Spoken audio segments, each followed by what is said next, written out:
फिर इकोनॉमिक्स एक नॉर्म होता है जीएसटी, क्या होता है उसका full form? Goods and service tax. आप लोग तो 10th पास कर चुकी हाँ, 10th पास। 10th पास में इकोनॉमिक्स से क्यों, यानी कॉमर्स से क्यों, साइंस और आर्ट्स क्यों नहीं?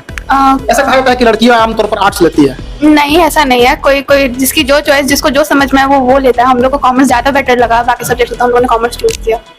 कॉमर्स चूज किया। एक कॉमर्स में या फिर इकोनॉमिक्स एक नॉर्म होता है जीएसटी, क्या होता है उसका full form? Goods and service tax. अभी ताली बजा दो। कितने दिन से मैडम के पास पढ़ रही हो? मैं 10th से ही पढ़ रही हूँ, पहले सोशल साइंस एंड अभी 11th से पढ़ रही हूँ। आगे पढ़ के क्या बनना है कॉमर्स पढ़ के? आगे हम सीए का तैयारी करेंगे।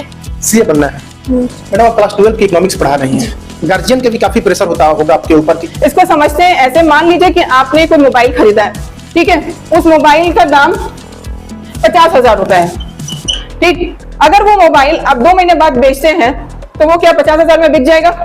नहीं बिकेगा। तो मान लीजिए कि उसमें से आपको 40,000 का मोबाइल बिक रहा है, 10,000 रुपए का लॉस हुआ, तो वो लॉस नहीं है, उसको हम अकाउंट्स के या इकोनॉमिक्स के टर्म्स में डेप्रिसिएशन बोलते हैं। मतलब कि किसी भी फिक्स एसेट्स को यूज किया है हमने, और यूज करने की वजह से क्या हुआ है कि उस चीज की वैल्यू कम हो गई है, ठीक है। तो ये किया हमने उसमें से माइनस, तो हमारे उस पर्टिकुलर असेट्स की जो वैल्यू हो गई वो कितनी हो गई? 40,000। तो ये क्या हो गई? ये उसकी नेट वैल्यू हो गई। फॉर्मूला है हमारा FC plus NIT is equal to MP। FC means factor cost, plus NIT मतलब net indirect taxes which leads to market price, ठीक है। फैक्टर कॉस्ट मतलब आप कोई भी सामान खरीदने मार्केट से जाते हो, ठीक है, आपने कभी उसका बिल देखा है? हाँ? किसी कोई भी सामान खरीदे, मोबाइल, AC, फ्रिज, कुछ भी खरीदा तो उसका बिल कभी गौर से देखा है क्या कैसे कैलकुलेशन होता है? पहले एक प्राइस अमाउंट लिखा रहता है प्लस GST लिखा रहता है उसमें, और फिर टोटल आपको बताता है। बस ये वही है, ये वो वाला अमाउंट है जिसमें GST ऐड नहीं है, ठीक है। फिर GST क्या है? एक तरह का इनडायरेक्ट टैक्स है, ठीक है। तो मैंने क्या बोला? नेट इनडायरेक्ट टैक्सेस, ठीक। फिर उसमें इनडायरेक्ट टैक्सेस ऐड होते हैं, और फिर हमारा MP मतलब मार्केट प्राइस आता है जो आपको पे करनी होती है। साइंस, आर्ट और कॉमर्स में सबसे टफ सब्जेक्ट कॉमर्स, और सबसे टफ सब्जेक्ट कॉमर्स में सबसे टफ सब्जेक्ट ये होता है इकोनॉमिक्स। और अभी ये क्लास इकोनॉमिक्स का चल रहा है, और इकोनॉमिक्स में माइक्रो इकोनॉमिक्स। और ये जितने भी बच्चे बैठे हुए हैं सबके घर में एक चेहरा मौजूद है डॉक्टर मनमोहन सिंह का, क्योंकि देश के जाने माने अर्थशास्त्री हैं, और ये सभी लोग आगे चलकर भी एक जाने माने CA और अर्थशास्त्री बनेंगे। कुछ आगे बच्चे बैठी हुई है और पीछे बच्चे बैठे हुए हैं, तो कुछ बच्चों से जानते हैं। मैडम कैसा पढ़ाती है ये बताओ पहले। मैम बहुत अच्छा पढ़ाती है। पर बात करें इकोनॉमिक्स से तो सबसे टफ सब्जेक्ट होता है, यही क्यों चुने, आर्ट्स और साइंस क्यों नहीं? क्योंकि हम प्रिफेयर करते हैं कॉमर्स को, क्योंकि मैम को पढ़ाते हुए पहले देख चुके हैं, इसीलिए हमको ज्यादा समझ में आता है। कि जो बच्चे कॉमर्स लेते हैं उनके गार्जियन फुली एजुकेटेड होते हैं?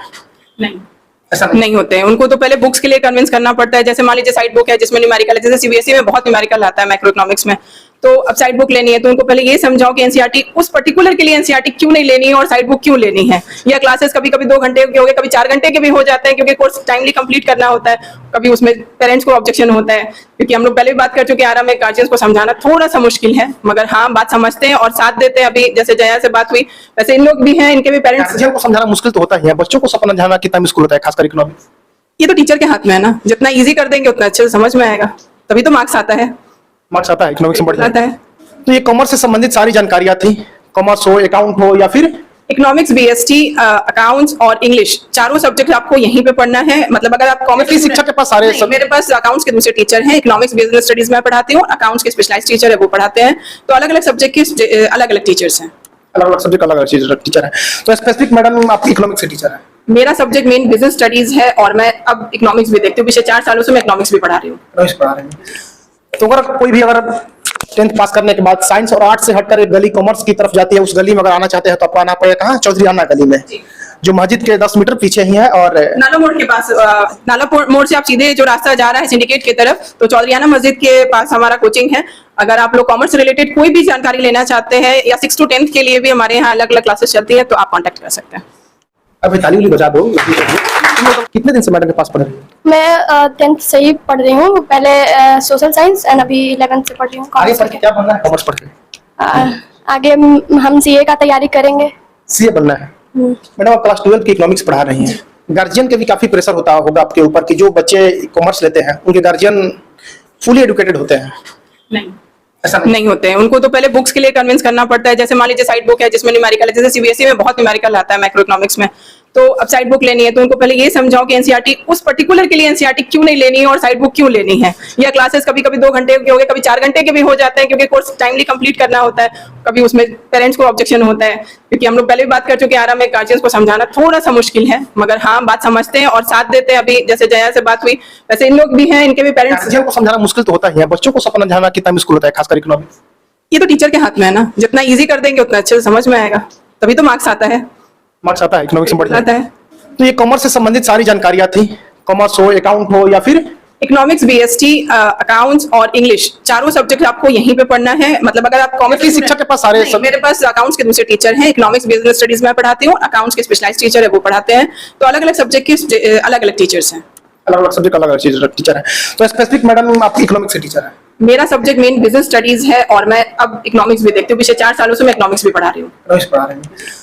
तो अगर कोई भी अगर 10th पास करने के बाद साइंस और आर्ट्स से हटकर एक गली कॉमर्स की तरफ जाती है, उस गली में अगर आना चाहते हैं तो आपको आना पड़ेगा कहाँ? चौधरीयाना गली में, जो मस्जिद के 10 मीटर पीछे ही है। और नाला मोड़ के पास, नाला मोड़ से आप सीधे जो रास्ता जा रहा है सिंडिकेट की तरफ, तो चौधरीयाना मस्जिद के पास हमारा कोचिंग है।